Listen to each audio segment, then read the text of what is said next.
আসসালামু আলাইকুম রহমতুল্লাহি বারাকাতু। আপনাদের মাঝখানে হাজির হয়ে গেলাম আমি শাকিল খান। অনেকদিন যাবৎ কোনো বই পড়া হচ্ছে না। গল্পের বই, কবিতার বই পড়া হচ্ছে না। তো আগে পরে অনেক বড় বড় কবিদের বই পড়েছি, অনেক ভালো ভালো গল্পের বই পড়েছি। তো এবারের বইমেলাতে গিয়েছিলাম। বইমেলাতে গিয়ে অনেক বই দেখলাম, অনেক গল্পের বই, অনেক ভালো ভালো কবিদের বই দেখলাম। কিন্তু হঠাৎ করেই একজন নতুন কবির আবির্ভাব হলো। তার নাম মোস্তাক। তো রীতিমতো তাকে আমি দেখে অবাক হয়ে গেছি এবং তার নাম আগে পরে কোথাও শুনিনি। কিন্তু হঠাৎ করে সে বই লিখে ফেললেন, ঠিক আছে? গল্প লিখে ফেললেন, কবিতা লিখে ফেললেন। তো ভাবলাম দেখি এই লোকটা কি লিখেছে। তো যাই হোক, কথা না বাড়িয়ে আমরা তার যে কবিতার বই আছে সেখান থেকে একটি পৃষ্ঠা থেকে আমরা দেখি সে কি লিখেছে। পৃষ্ঠা নাম্বার ৯। তো এখানে আমি কিছু আহ, লেখা দেখতে পাচ্ছি। দেখি এখানে কি লিখেছেন। ভালোভাবে পড়তে পারবো কিনা জানি না, যেহেতু নতুন কবি, নতুন কবির নতুন লেখা, নতুন ছন্দ। দেখি কি লিখেছেন। তাহলে আমি শুরু করতে যাচ্ছি এবং আগে বলে রাখি, যদি ভুল ত্রুটি হয় তাহলে আমাকে অবশ্যই ক্ষমা করবেন। তো শুরু করতে যাচ্ছি তার সেই গল্প। বাসের জন্য প্রতিদিন অপেক্ষা করে মেয়েটি। মোস্তাক তার বাসা থেকে হেঁটে এসে দাঁড়ায় সে জায়গায় যেখানে মেয়েটি বাসের জন্য অপেক্ষা করে। বাস থামলে অন্যান্য যাত্রীদের সাথে ওরা দুইজনও উঠে পড়ে। কেউ কাউকে চেনে না, তাই কথাও হয় না। প্রতিদিন একই স্থানে একই সময় দেখা হয় দুজনার।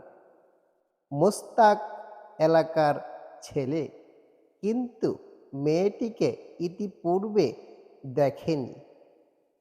১ মাস যাবৎ মেয়েটিকে দেখেছে মোস্তাক।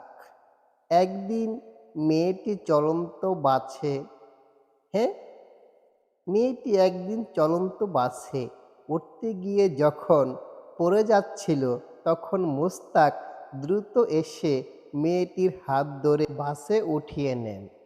না হলে হয়তো বড় কোনো দুর্ঘটনা ঘটতে পারত। এ ধরনের আচরণে মেয়েটি অবাক হয়ে মোস্তাকের দিকে তাকিয়ে থাকে। ধন্যবাদ বা কৃতজ্ঞতা প্রকাশ করতে ভুলেই গেল। মোস্তাককে আনমনে দেখে নেন আজ। কেমন জানি মোস্তাককে অন্যরকম লাগছে। অনেক বেশি স্মার্ট একটি ছেলে মনে হচ্ছে। ও অবস্থায় মোস্তাক বলে যে আজকাল বাঙালিরা ধন্যবাদ দিতেও কার্পণ্য করে। মেয়েটি হেসে তার পাশের খালি সিটে মোস্তাককে বসতে বলে। মোস্তাক ধন্যবাদ দিয়ে মেয়েটির পাশেই বসে পড়ে। বসে মেয়েটিকে মুখামুখি না দেখলেও ওর শরীর থেকে কেমন জানি একটা মিষ্টি মিষ্টি গন্ধ পায়, যা তার মনকে আলোড়িত করে তোলে। লুচ্চা মুস্তাক জানি কোথাকার।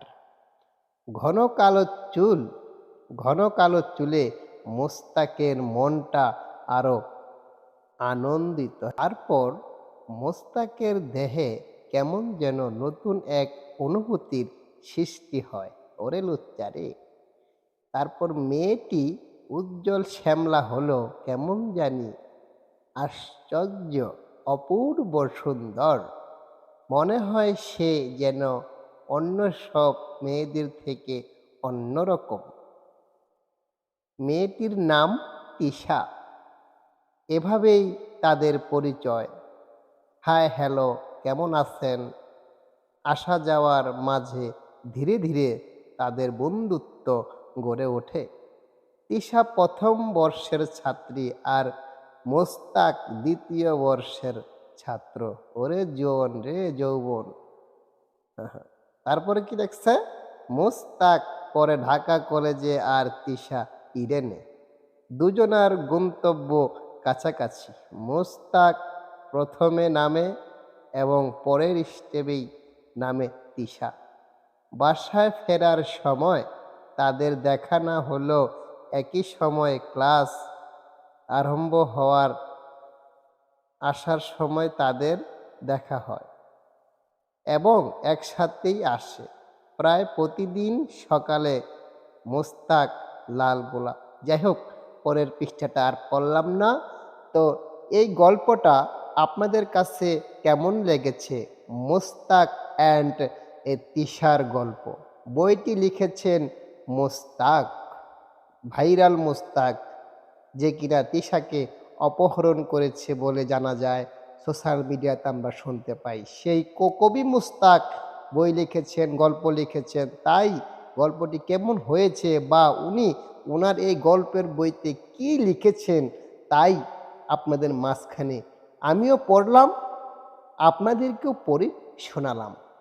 তো কেমন হলো অবশ্যই এখানে আপনারা কমেন্ট করে জানাবেন। কিন্তু হ্যাঁ, একটা জিনিস পেয়েছি, সেটা হচ্ছে গিয়ে মোস্তাক বয়স হবে প্রায় ৭০-এর কাছাকাছি। কিন্তু এখানে মোস্তাক প্রায় আপনার এই ২৩-২৪ বছর, ২৫ বছরের ইয়াং যুবক। এই গল্পেতে উনি ২৫ বছরের যুবক হয়ে গিয়েছেন। ঠিক আছে? তো আপনারা অবশ্যই জানাবেন মোস্তাকের গল্পটি, মোস্তাক এবং তিশার গল্পটি কেমন হলো।